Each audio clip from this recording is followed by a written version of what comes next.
His team saying that everyone, that includes Chris Paul, could be dealt if the right deal came along. Our Adrian Wojnarowski joins us now on the phone. Woj, what are you hearing, or tell us more about Daryl Morey's plan to improve the Houston Rockets? Carrie, in talks with teams around the league in the last several days, Daryl Morey has made essentially his entire roster available. Now, there's really a very limited scope on the possibility of a James Harden deal. That's almost impossible. But everybody else on that roster, if they think can improve that team, create some financial flexibility, they would do it. That would include even Chris Paul, Clint Capella. But Chris Paul's deal is, very cost prohibitive at 34 years old, 3 years, $124 million left on his contract. No deal's untradeable, but you'd probably end up having to take back something that would, maybe further complicate your financial flexibility in any kind of a Chris Paul deal. All right, so Morey has said in the past that he's in an arm race with Golden State. He's been very clear about being in that arms race. You say that it might be difficult to deal Chris Paul. Let's look at the other players. There's Clint Capella that's available. What kind of market would be available from them, from what you're hearing? I think Capella is probably the most tradable of the group. He's locked in for another 4 years at a reasonable number. There's some incentive clauses in his deal that can lift his contract. It's one of the better centers in the NBA, and that's been the name I've been told has been more of a topic here in recent days with the calls that Daryl Morey is generating out of Houston. Okay, this free agent class is extremely huge. We've got Kevin Durant, Kyrie Irving. Is this something that you believe Daryl Morey is working towards? Would that even be a possibility? Houston is a long way from having the kind of salary cap space to get involved with big free agents. They are locked in with James Harden's deal, with Chris Paul's deal. They're not going to find a deal where they would just trade whether it's Capella or Chris Paul's enormous deal into salary cap space somewhere else. They're going to have to take back money if they were even able to do a trade. So the Rockets are not going to be involved in the free agent marketplace this summer as much as they would probably love to be. All right. Adrian Wojnarowski joining us now here on Coast to Coast with that developing story. That is, Daryl Morey is saying everyone is up for trade except for James Harden. Thank you so much. You're joining us right now on Coast to Coast. David, I'll send it over to you. Okay, Carrie, we got our NBA insider, Brian Windhorst, in Toronto. The NBA Finals tip-off tomorrow night. We will get to the finals in just a second, Brian. But what do you read into Woj's report? Is this Daryl Morey basically making the admission that, hey, the marriage of James Harden and Chris Paul is not going to work? We've got to change the dynamic somehow? Not necessarily. I think it's also an admission that they've got a roster that's very expensive, that they don't think there's a championship roster, and an owner who may not want to pay this level of salaries. The team went through an incredible series of trades this year, including trading away their number one draft pick to get under the luxury tax. It's been unclear whether Tillman Fertitta is willing to pay the luxury tax going forward. He has said that he is willing to spend on this roster, but his actions and the actions of the organization have looked the other direction. And one of the things that he has said repeatedly is at least we have this five-man roster under contract for next year, the five-man starting lineup, that now appears to be something that they're even moving away from. So the motivation in the trade would be important. The second thing I want to point out is there's a bit of a back and forth right now between Coach Mike D'Antoni and the front office. D'Antoni told Woj last week that he wants a contract extension. Tillman Fertitta told the Houston Chronicle that he has no problem with Mike D'Antoni going into next season as the last year of his contract. So in addition to some roster issues here, there's some issues with the coaching staff and their happiness. A number of assistants have already been let go. So definitely a time of transition in Houston. We'll see whether they're able to actually improve through this process. All right, setting up to be a busy offseason for the Rockets and Daryl Morey. All right, let's get to the NBA Finals. The Warriors on this stage for the fifth straight year, but you argue that the Raptors are the best defensive team they've seen in the finals during this run. So how might Toronto challenge Golden State over the next week or two? Yeah, this is a different type of team that they've really played even in the playoffs these last 5 years. You have to realize Toronto is a beast defensively. They've got two guys in their starting lineup who won Defensive Player of the Year, Kawhi Leonard and Marc Gasol, and a bunch of other guys going into their bench who have made all defensive teams, from Danny Green to Serge Ibaka. Even Pascal Siakam was on the edge of the all-defensive team this year, got a bunch of votes. This is a smart, tough, confident defensive group, and even though the Warriors are one of the great offensive teams in history, there could be a little bit of adjustment here. They're going to have to remember how to play Eastern Conference basketball starting tomorrow night.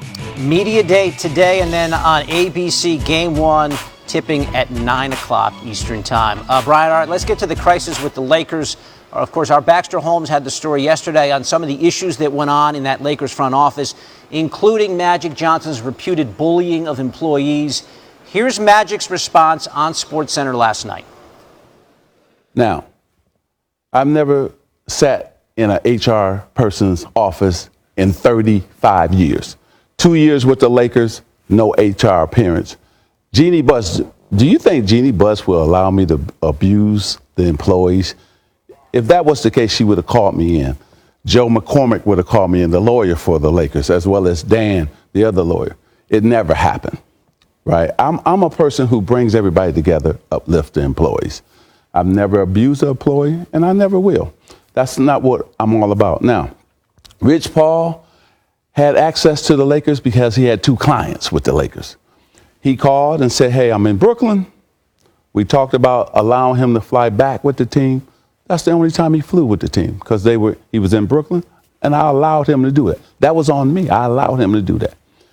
Then let's go to, Rob and I, when we were there, we worked well together. But the little thing that was going on behind the scene, that bothered me.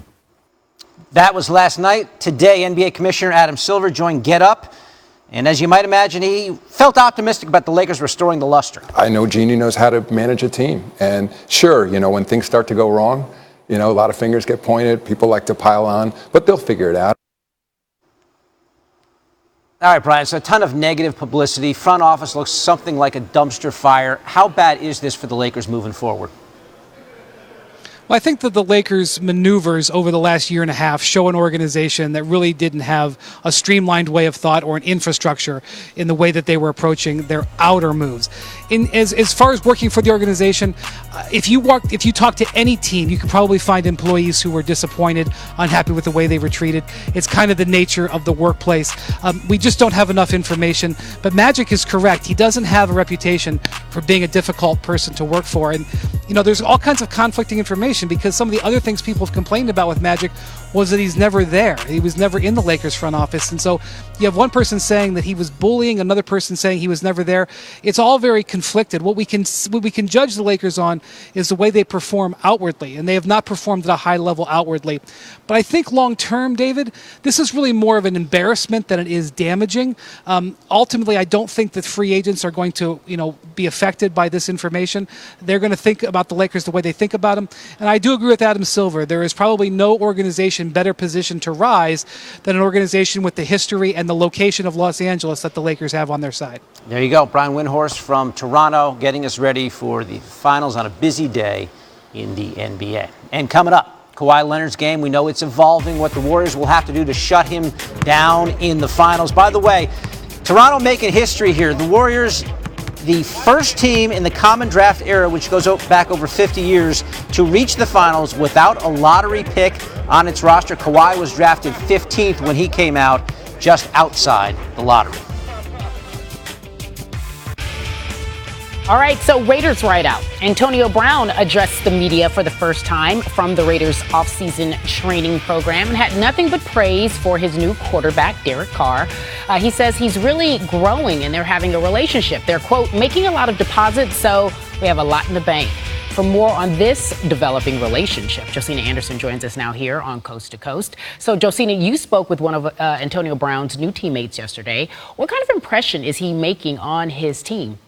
Well, Carrie, when I asked Raiders wide receiver Tyrell Williams, who joined the Raiders this offseason after the last 4 years with the San Diego Chargers, just how AB is standing out in practice right now, he said he is absolutely having an impact on their wide receiver group. and is the way that you can tell that he puts so much time into his craft. He said, I feel like he's elevating my game in the game of the rest of the wide receivers. So I asked him, well, what specific note do you feel like you've taken away from him? And he said it's very clear. It's the way that he gets off of the ball. There's absolutely no wasted movement. The way he gets up on the DB, it reminded me of this clip that I took of him at USC practice with OBJ and Baker Mayfield, just talking about how sick his footwork is, Carrie. So that's what's standing out right now to Tyrell Williams. Yeah, and baby boy in tow. Meanwhile, what did Antonio Brown have to say about building chemistry between Derek Carr and the other receivers? Well, Carrie, what I thought was interesting is that Tyrell actually told me that they spent time together before the offseason conditioning program actually started. So he and AB were able to come to California and do some throw and catch with Derek Carr. And you know that AB has been underlining just how important it is to build camaraderie, spending time at Derek Carr's house, something that he didn't do with Ben in Pittsburgh. So just underlining how key that is and how much he knows that they will be able to do that once training camp starts and even before camp starts as well in July. All right, it's important to have chemistry on and off the field. Meanwhile, let's talk about some other NFL news. Former Buccaneers defensive tackle Gerald McCoy visited the Ravens yesterday. What can you tell us about how that went? Well, absolutely. He visited with the Ravens yesterday, and I got a text last night from a source that he was having dinner with the coaches and the teammates, and then that source also texted back last night saying that they hope that things carry over into the morning. That is the expectation right now, that they are still talking. I know the Ravens do not want him to leave Baltimore because they're in a clear, definite rivalry right now with the AFC North team in Cleveland with the Browns to try to get Gerald McCoy, who are absolutely also competing for his services as well. So we'll see if Gerald leaves Baltimore, what team he signs with, Kerry, or if he elects to actually visit another team and enter another organization into his free agency fray right now. All right, thank you for that update. Always an education.